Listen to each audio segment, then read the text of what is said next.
Hello guys, welcome to my channel, and today I'm going to teach you how to fix your flickering video. This is the sample of my video that I've rendered just a minute ago.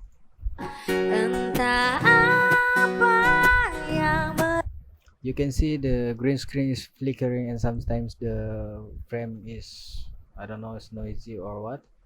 We are going to fix it.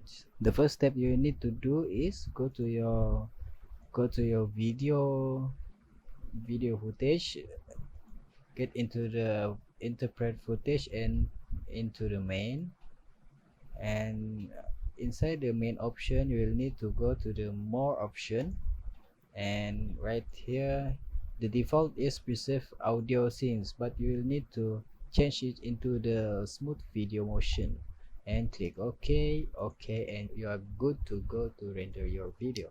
That's all from me for today.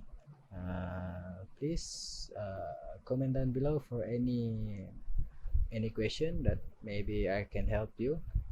All right, please subscribe and I don't know. Okay, bye guys.